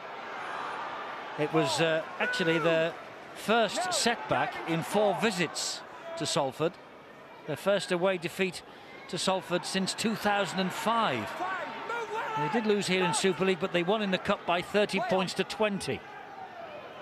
It's Jeremiah. And Dean stabs it through, collected by Kevin Locke. He's on his line when he picked the ball up eventually, but he's able to make the 2 meters forward before the tackle came in. The coach, Justin Harris, will be happy with his performance. It certainly has been the best in the Salford shirt. And his ability to read the kick, and he was in a good position on that occasion. It's been a good team effort. Something that's been missing from the Salford outfit for several months, never mind weeks. You know, to play the full 80 and control it has been extremely rare. Delayed pass from Chase finds Locke. Locke gets the offload away to Lee, and Lee finds Griffin again, who has been busy from the very first minute of this match. Lee again going once more down that left-hand side. The boot from Dobson then down the line. Hanbury not interested, allowing it to find its way to touch. Mike, I know you made a point earlier on this evening really about Salford haven't really managed to get the best from Michael Dobson. We all wait to see Rangi Chase get his hands on the ball, and there's a kick that's gained some ground from them there, but it hasn't been as dangerous, and maybe that is a challenge now for them for the rest of the season. How do they get those 2 players to play in tandem, to complement each other and get the best for the rest of the team? It's an issue that I guess they haven't managed on yet. Well, they had the same problem, remember, when Smith was partnering Rangi Chase, and I think they've sorted it out. I think Justin Harris has had the great ability to be able to still say to Rangi Chase, I want you to take first receiver as often as possible, and let Dobson go out a little bit wider. And I think it's worked. It certainly worked tonight. There's been no confusion, but we've seen glimpses this year already of Rangi Chase back to his best, and therefore Dobson can do the work out wide. Rangi Chase can do all the work very tight to the play the ball area. It's been impressive tonight. Movement! Addison! Adrian, get it! Come on! H, give space! Come on! So Widnes looking to rescue something from the match in the last 21 minutes of the game, if they possibly can. It's a long way back, though, 26-8. Conceded 10 points without scoring themselves in this second half so far. And Heremiah gets the ball away again to Eamon O'Carroll. Another major feature which Justin Harris will be very happy with is their discipline has been a lot better. It has been a problem in the past where they give away silly penalties, they get confused, even back chatting to the official. They've got on with their game today. Forward pass. Forward pass picked up this time by the officials. Well, Widnes have got very good attacking shape. Unfortunately for them, they can't get the noses through. Grant Gore goes forward, goes at the line. Tommy Lee puts pressure on him, and there's the forward pass to Cameron Phelps. But every time that Widnes run the ball, because Salford are defending so well, they're just not creating any go forward. They're not generating any decent quick play the balls, but they have got good shape. But these are the battles, like Adrian Morley is attracting 3 defenders. And that's where Salford have been powerful as well. They have got over that advantage line time and time again, whereas Widnes have struggled. That's good metres after contact, Eddie. 3 or 4 metres gaining ground, even when the defenders were around him. And here's a line of attackers there out wide on the left. Corey Patterson goes down on tackle number 3. Locke comes back into centre field to Chase. He gives it to Hansen. Locke on that short left-hand side. Come right instead. To Rangi Chase. Oh, and he backs off and then goes past them and goes past another. A good job that Grant Gore got the tackle in. Dobson, left-footed kick. There are a line of red shirts out there. Corey Patterson's one of them, and they're applauding Corey Patterson. He says he scored, and Ben Thaler isn't sure, neither's his touch judge on the far side. Well, it was bobbling all over the place. You can't complain about the official going upstairs. It was here, there and everywhere. Another try given on the field, Stuart. Yes, and Ben Thaler ends up behind the play where the ball's being placed on the ground. So that's probably why he sent it upstairs. They're all onside, so there's no problem there. And I think it looks like Widnes get to the ball first. No, I think it's all off Salford so far. He gets the ball back. I think this will be fine. Yeah, it's a clean catch by Patterson. There's no if he does touch the ball and it goes against the Widnes player, it could be classed as a knock on, but I think he just gets the hand out and it sticks in his hand. Gathers the ball. I think this will be okay. It's whether he gets it down, because it bobbles all over the joint. That's the crucial moment, the contact in the air. He's got it though. Well, I think you've got to see that the ball goes from Patterson onto the Widnes player hand, and I don't think he can do that. So I think he's got that cleanly. What happens with it on the ground? Well, he's certainly got possession of it. Does he get the ball down cleanly? It's still up in the air there. It's still up in the air, but the tackle's not complete yet, so he can keep going. He's still in possession with it. Well, I'm not so sure. I think his hands come off the ball. Well, I'm not getting involved this time, because I think this will be turned down, because in the slow-mo shows you that he loses control there. Well, it's not on the floor yet. Hasn't managed to touch the ground. That's when his hand's on the ball. Doesn't manage to get to the grass, which it has to do. His hand's still on the ball at that point. At what point does the ball go on the ground? It's still up in the air. And then it's lost. And I think that ball comes out. This is the 5th time we've called on the video referees tonight. They've had it a bit difficult. They've not been easy. They haven't. They've not been easy. They've all been complex. They have. Now with this one, even though his hand's on the ball, he actually loses possession of the ball. If Chris Dean, the Widnes player who's involved in the tackle, pushes the ball out of Corey Patterson's hand, well, it could be deemed that will be deemed as a penalty rather than a penalty try, but I don't think it does. I think there's players just trying to. You don't think Chris Dean's hand's in there? Well, I think the pressure's on Corey Patterson's hand. Well, and that's why the ball comes out. I've just tossed the coin, and I'm going for no try. We have to go back to this thing. I think if the video referee's got a clear look at that and a clear decision on it, he's probably going to say no try, but does he have enough proof to overturn it? No, he doesn't. Them's the break. You see, I wonder, Stuart, last season, would all of these tries that have been given with an element of doubt about them, would they have been given this time last year? Well, I certainly think some of them would have been overturned, would have been a different decision, would have been arrived at. But, you know, that's the system we've got in place. The referees have to make a decision on the field. You can see that clearly Ben Thaler wouldn't be able to see that, so he's sending up on the advice of the touch judge. And he misses with the conversion, Josh Griffin. Little shake of the head, but it's 30 points to 8 to Salford. Well, the Salford players are putting themselves where the action is. As Dobson kicks this ball, there's 3 Salford players jumping for that ball, putting Stephen Marsh under pressure, and it's Corey Patterson, the big giant back rower, who comes up with that try. But they're just pushing up, they're working so hard for each other. And again, look at the run from Adrian Morley. Proud Salford lad. Yes, his career has done the full circle, hasn't he? Born in Salford, went away, Leeds, Warrington, Bradford, where he won a grand final winners' ring, and of course in the NRL in Australia. And here he is now back at Salford. Well, Salford aren't the best team in Super League yet. They've probably got a long way to go to get to that point, but they have a point of difference, and that's their ability to score tries from kicks. We've seen it already this season. Last week at Casford, even though they lost, here again tonight. And you know what? Whilst they can't break down many of their opponents, potential obstruction there, but the referee says play on. Whilst they can't break down through the passing players very often, they have obviously shown a brilliant ability to score tries from kicking the ball. Hard to defend against. They're not the best team in the competition, Clark. I thought you tipped them. I said yet. You didn't listen. You've got to practice. So they will be by it comes to round 27. By the grand final. And that's all that matters. Who's the best on the night? They've got to qualify, of course, in the top 4. Oh, here goes Paddy Flynn again. Paddy Flynn has broken the line. Oh, the hamstring's gone. I'm afraid so.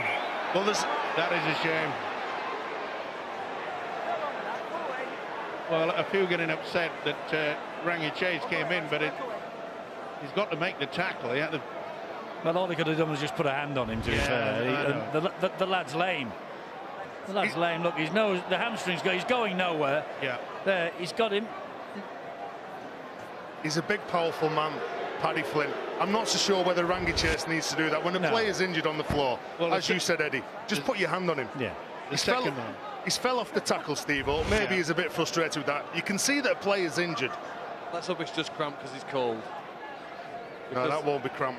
We saw Ben Evans suffer a very serious injury last week, didn't he? Where some of the muscles around his groin and the back of his leg needed surgery. I hope he's on the way to a full recovery, and let's hope Paddy Flynn's not suffered anything quite as serious. Well, Dennis will be hoping. Do you think it is cramped, that, Phil? Because he's stretching it out there, isn't he? Would you if you pulled your hamstring, you wouldn't necessarily stretch it out like that, would you? Very cold night. To go down like that, though. I know. To go down like that with cramp. But Dennis will be hoping that Paddy Flynn's okay. Patrick Arvan already not playing. He's been suffering a concussion for the last few weeks. Could just be a tweak, Eddie. Might be. Well. Well, I'm afraid I can't make any comment because I never ever pulled a hamstring. I never ran that fast, but it looks as though he's in a lot of pain. And it was a shame because I think for all the world, he probably would have made it into the corner. I think Rangi Chase there, whose actions weren't of the best, I think there, as he's on the ground, Paddy Flynn receiving treatment, I think to be fair to Chase, he actually did offer an apology to him. Yeah, he did. The first one was sufficient. He didn't have to go the second go. Well, that's a shame because Paddy Flynn has been the most dangerous attacking player tonight. But there's nowhere to go. They're coming up really fast on the edge. They're cutting all the options down. Look at that. If you're a prop forward or if you're taking a one-up carry there, where do you run? You're confronted by 3 men all the time. It's been difficult because the Reds defence has been outstanding.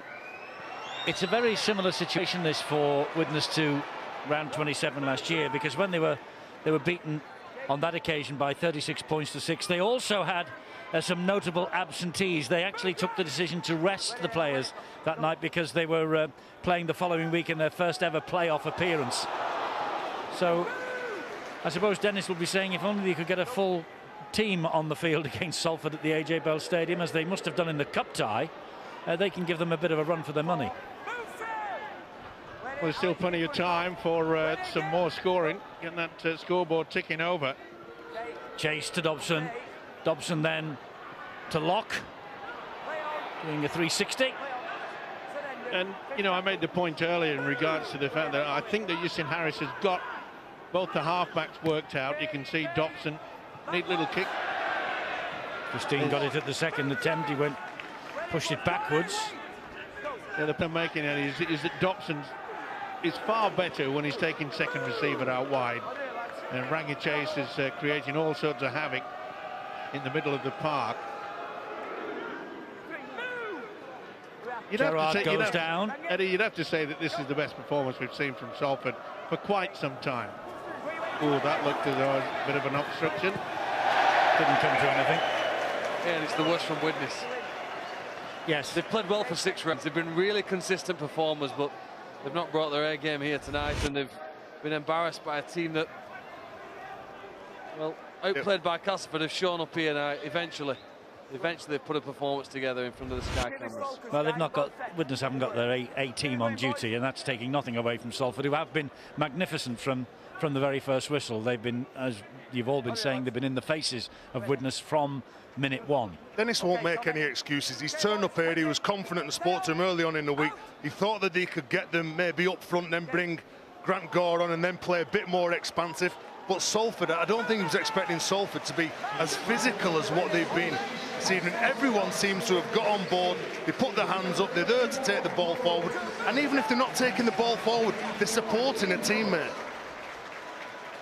Bit of a worry for Salford. Corey Patterson just made his way to the sideline to be replaced with a quarter of an hour or so remaining, and he's limping pretty heavily.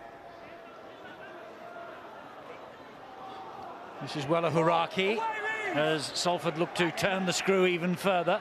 Liam Hood, reverse pass. Taylor gets over, sheer strength, sheer willingness to put the ball down.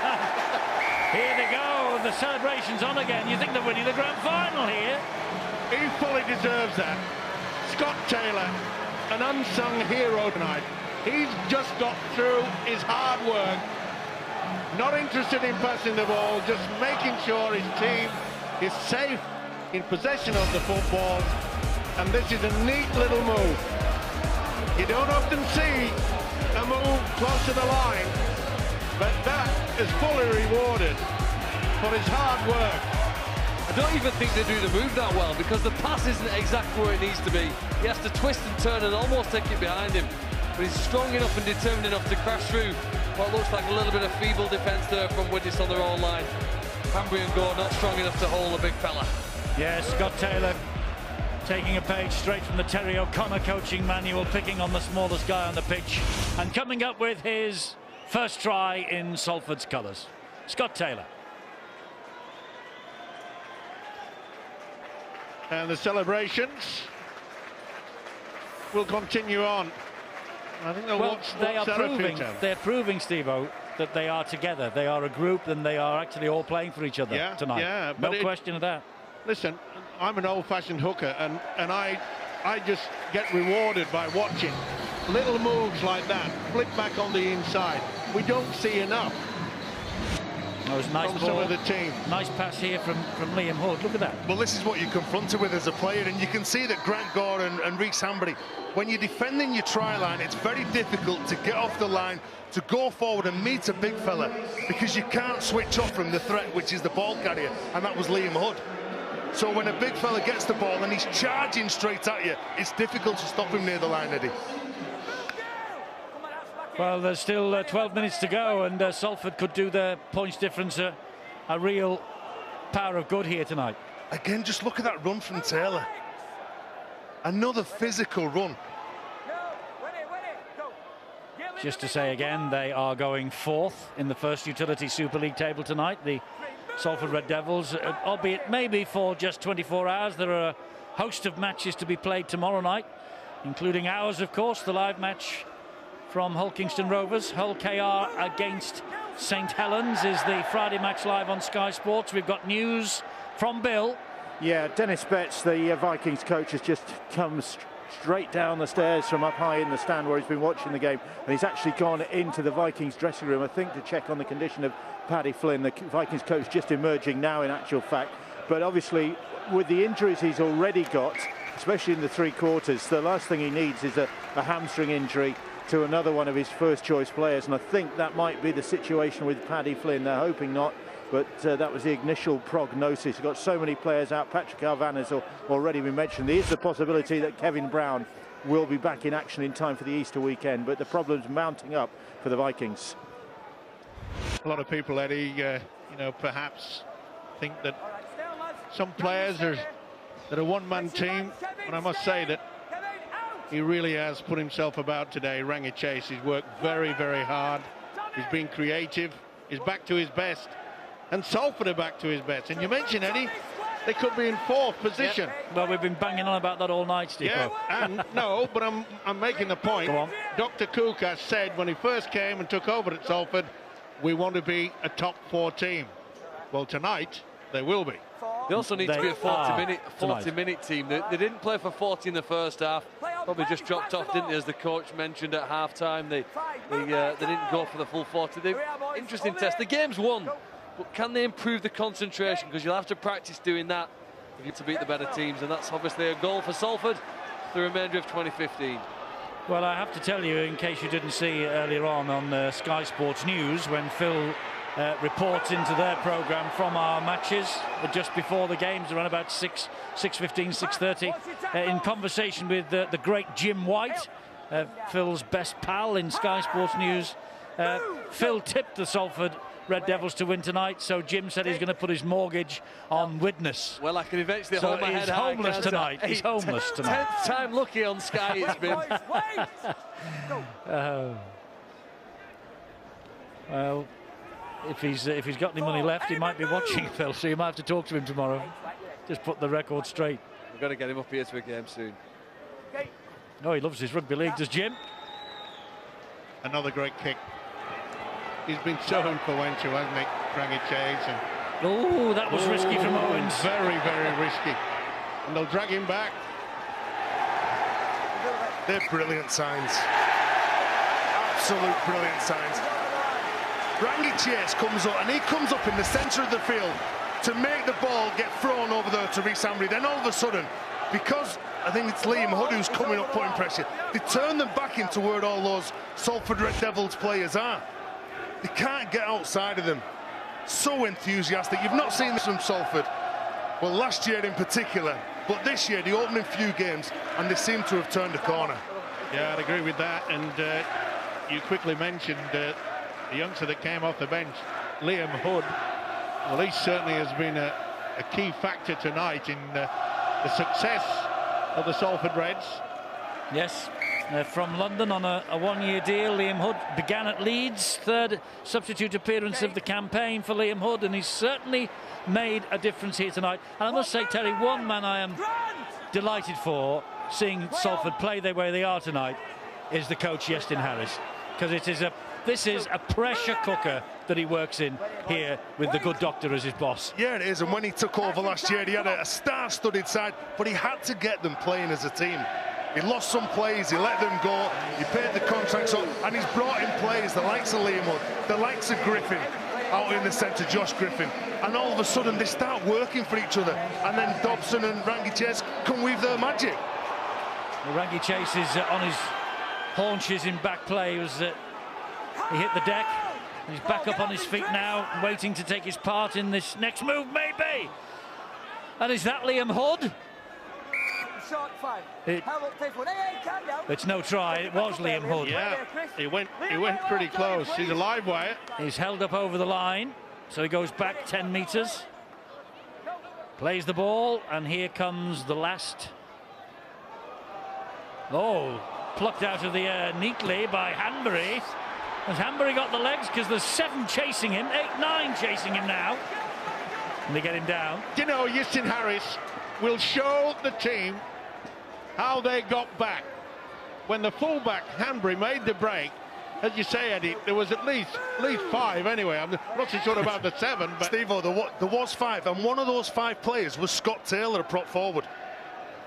You talk about working as a team, and boy, look, he makes the break, and they come from all over.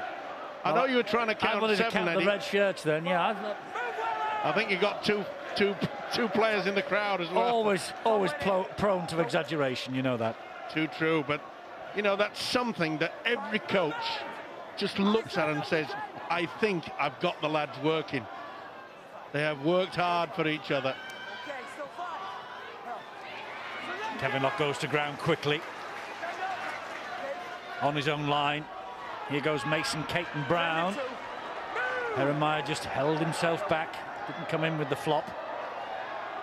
You know, if we're really honest about Salford, the bigger problem is the volatility in the performance. We've all said, you talk about how good they've been tonight. They have been, haven't they? The tries from the kicks have been difficult to stop. They've been strong very defensively. But how can they go from being so good to being so bad from one week to the other? And that has to be something that they address, because they've clearly shown us how good they can be when they're at the best. But they've got to get close to that. Even when obviously the bounce the ball doesn't always go their way, they've got to get closer to the performance they've shown here in every 80 minutes they play for the remainder of this season. And they've got this good record at home, a little bit like Widnes. They're good at home as well. They like this place. Widnes plainly like the Select Security Stadium. Well, as you've got to get some consistency into your performances, though. You're absolutely spot on. And when I think you pinpointed it last week in regards to not many teams this season have actually won away from home. 9 away victories out of 37 fixtures now. So that's under a quarter now. Have been won by the teams away from home. This isn't going to go the way of the away team, obviously. Salford 36-8 with less than 5 to go. Lulawai, he's tried hard all night too for Widnes. They've been outplayed though, both in attack and defence. It's a neat little kick. Grant Will it Gore, go too long. Well, less than 5 to go, and I just got the impression and the feeling that Salford are not just going to say, okay, we've won it. They want to score again. They want to show to their coach that they can keep going for the full 80. Well, they've just got to keep improving, haven't they? And if you look at what Justin Harris has built, you've got to have players that complement each other. So if you look at the hook and roll in Tommy Lee, who works really hard defensively. I think last week he made 51 tackles. And then you've got Liam Hood, who comes on and causes havoc. And Widnes obviously conceding a penalty here. Again, it just comes down from they're not set up to play the ball. McGrath, Lulawai and Gil Dudson, they just can't get squirt. And they'd be delighted, Salford, they've played as well as they have tonight, because they've not been able to play well in front of our cameras for 2 years. It was a point that Justin was making actually in the pre-match build-up to this. He wanted them to put on a performance for the TV audience to prove that they're a better side than people think that they are. And they have tonight. Well, forget the TV audience. They've got to prove to themselves that they're a better side. Terence, you work in television. How can you forget the TV audience?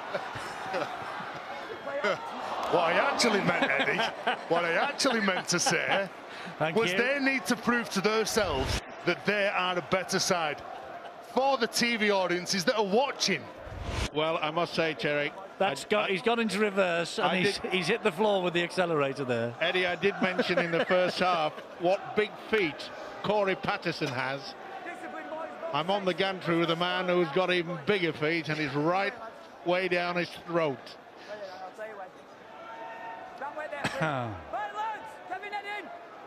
That's the new Widnes strip from the Magic Weekend I was telling you about for the Sir Bobby Robson Charity Foundation, in the colours of the Newcastle United football team, of course. Peter Beardsley's on board with that. John Bishop's on board with that. They've done a great job, actually, Widnes. And they're going to hopefully get some wonderful support from the people of Newcastle for all of that. Well, that supporter will be hoping that his team put in a better performance when they meet in Newcastle, because it's been a one-sided affair pretty early on in this game, haven't they? And we'll be seeing that strip up against the Salford Red Devils at the Magic Weekend at the end of May. Yeah, it'll be an exciting weekend, that is for sure. I thoroughly enjoyed. And why not? Good quality. And that's... oh, did he knock up? He did well to hang on. Jeremiah will play the ball to Grant Gore. Mellor, just a hack downfield, really. Taze, not Taze, it's Wella Haraki in back play is just receiving treatment for a bang late on top of the head, I think. Here goes Kevin Locke again. Into the last minute we go, with Salford heading for 4th place in the table. Griffin's worked hard all night. Dobson has invigorated them. Chase has played well. You actually, and this fellow as well, Liam Hood, you have to search for a player in red who's played badly tonight. Too true, and that will be the most pleasing aspect for the coach, Justin Harris. We knew deep down that they had the quality. We knew that one day Kevin Locke would really put in a great performance, and he has tonight. Dobson taking a while to settle in. He's put in a good performance, but Rangi Chase, he's been the main man. Yeah, he's pulled the strings. Yeah. This fixture, by the way, at that magic weekend we've been talking about, it kicks the whole jamboree off on the Saturday lunchtime. And remember Adrian Morley's try for Warrington against St Helens a couple of years ago. He went, well, Adrian will tell you, ran the length of the field. I think it was half the length of the field. And he plunged over underneath the posts. There's the full-time siren. And Widnes will go home disappointed. Rangi Chase with a big smile on his face, and why wouldn't he have? And Salford have laid down a marker for themselves. The chairman, Marwan Kukash, won't be tweeting anything tonight like "I've had enough." He will be having enough of watching Salford win so handsomely, I'm sure, because it's been a good all-round performance from them. And as we have said, on 1 or 2 occasions, they are 4th in the table. They take over that place from the Huddersfield Giants, who play, of course, tomorrow, along with all the rest, bar Catalan Dragons and the Leeds Rhinos, who will be playing in Perpignan on Saturday. OK, we're going to hear from the man of the match shortly, and guess who he is. But before that, we'll go down to the boys at the touchscreen. Brian and John. Thanks very much, Eddie. Of course, 16 points to 8 at half-time in favour of the Salford Red Devils. They scored 20 second-half points. Mason Caton-Brown had a try disallowed by the video referee. Shortly after that, Lamatasi try and got the ball rolling again in the second half, John, for the Salford Red Devils. Really disappointing with Widnes' performance today, and it's not just because Salford played well. I thought they... Absentees? Has a little to with it, but they've been missing arguably what we've been calling their main player in Kevin Brown for some time now, and I think the guys who are in there are more than capable. However, having said that, they didn't show up. Just a little bit of smarts. Great run, first of all, from Liam Hood to put him in a great position, and he's beaten the initial tackler in Christine. But this is common. Inside your own 5-metre area, it is very common for you not to have 2 markers, for you to have a single marker. But not at all costs, because it is clear that Liam Hood with the run there has actually broken the initial tackle of Christine, the guy at the bottom of your screen, just there. So to see Grant Gore, now fair enough, the guy on the right-hand side of the ruck is Reece Hambury, he's the fullback, fair enough. The fact that Grant Gore gets off and automatically gets back into the line speaks to me of somebody who's not having a look at the consequences of what's happened. And then, of course, Christine, who's lost the pace, lost the ruck, is the one who misses the tackle on the inside. And that is a direct consequence, I think, of players not thinking on their feet.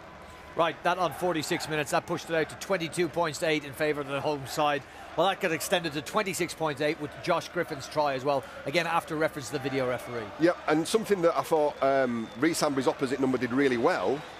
Reece Hambury did poorly on a couple of occasions. You just got to surrender there almost and get underneath, and it's something that we saw Kevin Locke do a couple of times towards the end of the game. And this is what we talk about, decisions and consequences, because, you know, off the back of that, this is where the play came for the Griffin try, which effectively killed the game. We'll switch to the angle behind the sticks, and we'll see the finish off from. He's a tough player, is Griffin, and a good goal kicker, and I think he's growing into his role as a centre there. He was initially a wingman. He's developing as a player, and I've been impressed with his form. He's been very consistent over the last few months. He's been very good. The goal kicking is a hugely important part. There was, of course, then tries from Corey Patterson and Scott Taylor. Scott Taylor, one of those players involved then in a piece of play, defensive play, that should bring a smile to Yesson Harris's face. The boys mentioned it in commentary. It shows the effort and enthusiasm they got in this squad. I think for all the points that have been scored tonight, I think this, if you want to look at a motivational piece of footage before you go out to face your next opposition, have a look at this blanket. Scott Taylor, the head down. I think just the sheer volume of players that are back there and that are still making the effort. And it's that sort of mentality and winning mentality and refusal to give up that's not been present for great periods at the Salford Reds for many years. They're starting to nurture that sort of belief in themselves now and that refusal to lie down. Terry O'Connor said they'd turned the corner. Are you convinced by Salford? No, because I'm unconvinced by Widnes today. I thought it was a really poor performance by them. Still a work in progress for Salford, for sure. OK, plenty of work for both sides ahead of a busy Easter calendar, Eddie. Yes, that'll put them in fine fettle, Salford, for the Easter programme to come, which, as I say, is going to be busy for them, busy for all the teams in Super League, but really tough for Salford. Huddersfield away, Wigan here, Leeds, and then they've got to face a Challenge Cup tie against Lee. But that's all in the future. In the present, they've won, and they've won handsomely. 20 unanswered points in the second half.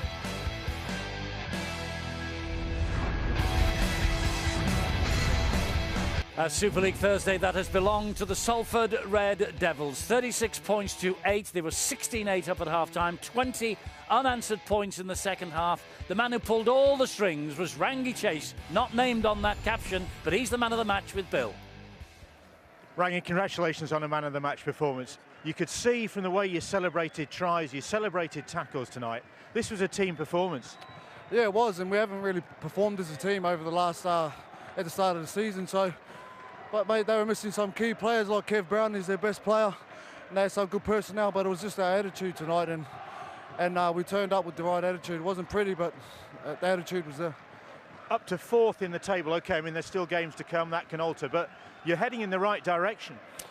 Yeah, well, we got to take no notice of the table, but it's good to be up there. Other than because last year we were the other scale, but we just got to keep our heads down and just bring that attitude every week, and we'll get performances. You've got a tough Easter coming up, haven't you? Some big games. Yeah, and that's where we're going to test ourselves against the big teams. And credit to Widnes, they battled with troops down. So, but we turned up, and it was all about our attitude. And credit to the boys. Well done tonight, Rangi. A stylish performance, like your new haircut. Thanks, mate. Cheers. Take care, mate.